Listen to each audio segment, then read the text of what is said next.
Yes, ready, start. Mr.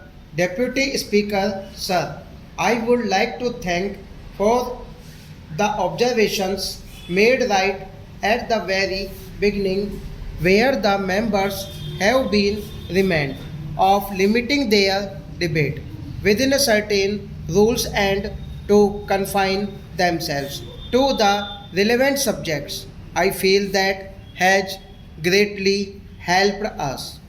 There has been a saving in time and that has had a very good effect. Sir, with your indulgence, if I go back, I thought when we ring out the old and ring in the new, we start the new year with happier thoughts, more optimistic tone, and better ways of cooperating and working together.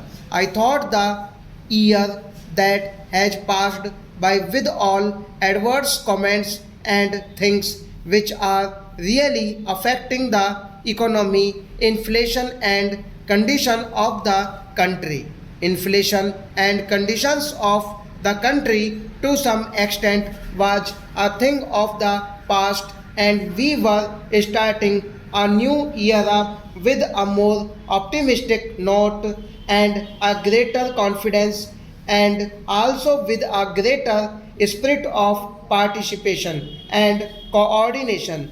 My honorable friend, who I think is not only a great mathematician but also an economist because some years ago he presented an alternate budget, if I am not mistaken, said that we enforced emergency not to continue in power. I leave to his wisdom, and he also said that we were deliberately misleading the House. He further said that we were suffering from many delays and many deficiencies and various other things. Certainly, we do realize that there are many things which have to be improved. We also realize that there is a great scope for economy. We also need for improvement at the same time. I certainly would beg of the honorable member there who is a very learned member who that we have to no intention of ever misleading the house. We never did it in the past, nor we do intend to do in the future.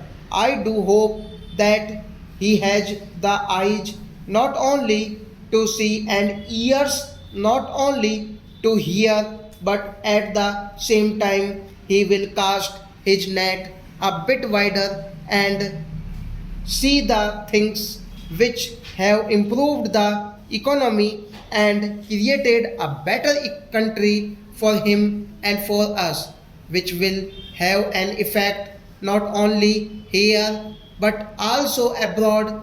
With these few remarks in the beginning, I would like to refer to some of the demands which have been made.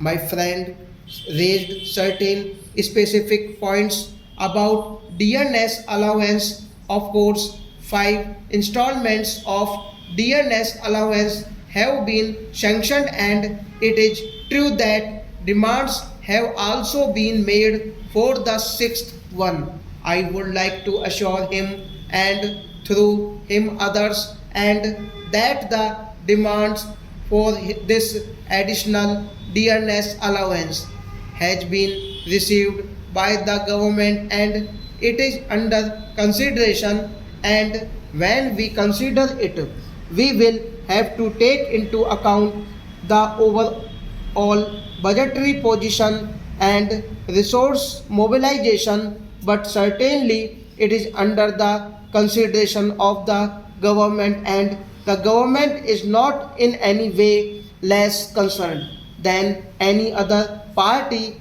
or section of the house The same applies to pensioners. It is true that 4 installments of additional DNS allowance to pensioners are due, and this is also under our consideration, but I would like to remind the House that each additional installment of DA costs are exchequer something, and costing the exchequer means costing the poor society at large.